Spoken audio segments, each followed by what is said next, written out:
Hi, this is Jill Riley, and I'm the Communications Assistant for the Pacific Northwest Conference. And today I get to talk with Michael Lee of Encounter Church on Mercer Island in Washington. Welcome, Michael. Thanks so much. Hi, everyone.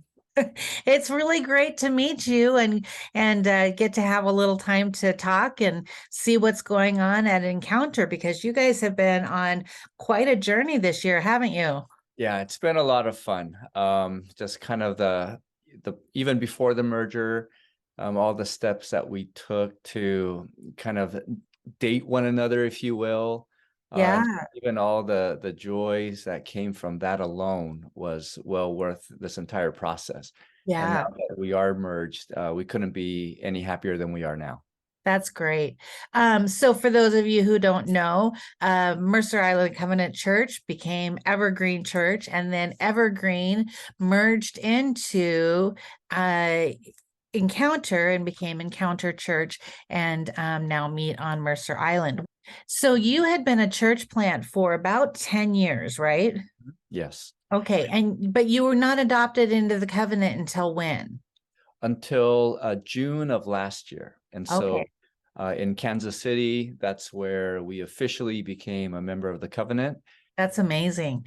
So, what was it that drew your church to the covenant? Well, there were a number of things. There are a number of pillar characteristics of the covenant that aligned really well with Encounter Church. For example, the emphasis on multi-ethnicity, that's an important value that we have. Being biblically based and grounded in the scripture, that's also really important. The denomination being egalitarian, that was another very important aspect.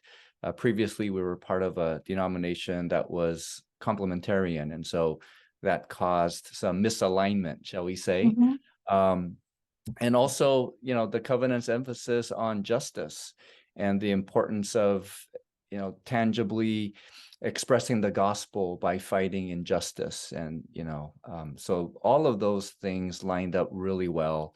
That's great. So, talk to me a little bit about this courtship period between two churches. What does that look like in your Yeah. context? So, Greg connected us to Pastor Dave Benedict, who at that time was the interim pastor at Evergreen Covenant Church. And so Greg thought that we might be a good pairing. And Mhm. so he introduced Dave to me, and Pastor Dave and I, we met and we just instantly just loved each other. At least I loved him. You'll have to ask him how he loved me or not, but I loved him. He explained to me what was happening at Evergreen, and also what just it seemed like a perfect pairing. We just aligned at just about every point. And when we envision how the kingdom could grow, how this could be something that was a catalyst for both our congregations, we just felt like there's something here worth praying about and exploring. And so once both leadership groups signed off, then we began to have activities together. So we came, the old Encounter Church, we came and had worship service with Evergreen Covenant Church, and we did that a few times. We had some events together, some outreach events together. And so we just had various gatherings where we were together just to kind of see if the chemistry was right.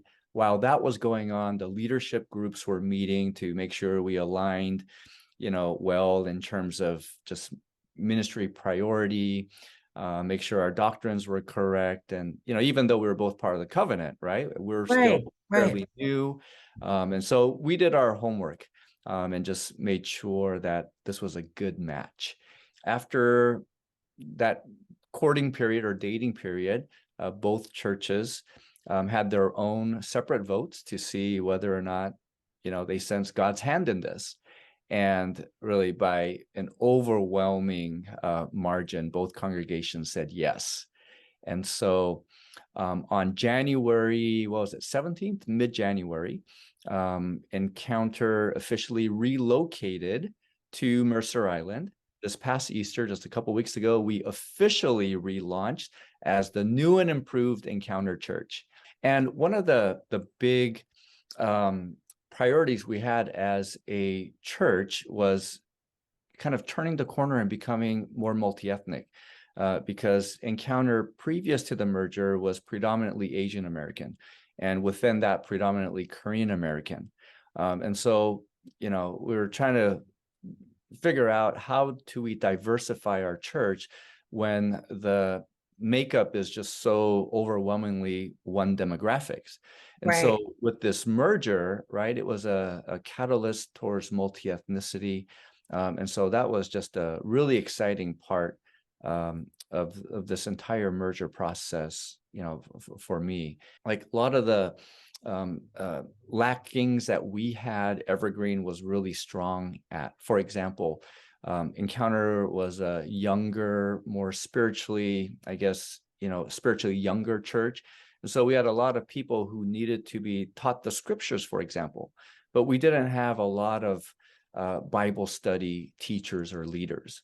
Whereas Evergreen, they had a church full of people who were seasoned in their Christian faith, who were more than capable of teaching the scripture, but they didn't have the younger people to teach. So one had the students, but not the teachers. The other had the teachers, but not the students. And so by merging, we just had both. You just totally anticipated my next question, which I was going to ask you. In what way had the Evergreen folks been a blessing to the old Encounter? And you just answered that. That's really awesome. And these things have happened time and time again, where we truly have been better together. That's great. That's great.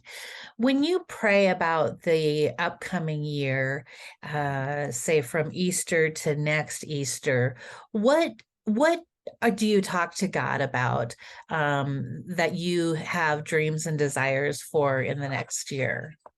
Yeah, I would say at the top of the list is just the unity and integration of the two congregations into one, right? It's just like, I guess, when you get married or you enter into a relationship with another person, you have to really unify the two, right? Right. So because Encounter and Evergreen, there were uniquenesses before the merger, right? Sure. Not only ethnically, but we're together we became intergenerational, and so we had to work through that. We had to work through some of the cultural components, and so I would say in this next year, on the top of the list is for the two congregations to truly blend to be one in every way, shape, or form. What's really God has unified right out of the gate is our common kingdom purpose, right? And our common love and devotion to Christ. And so that has gotten us off to a great start. And so now we're putting in additional effort to just for the people to know each other better, to love each other more, and just be really great friends to one another. So building deeper relationships is really high priority in this coming year. That's awesome. Well, Michael, thank you so much for sharing just a little bit about what you're doing. And we as a conference look forward to watching you grow and integrate congregations and watching to see what God does through your ministry there on Mercer Island.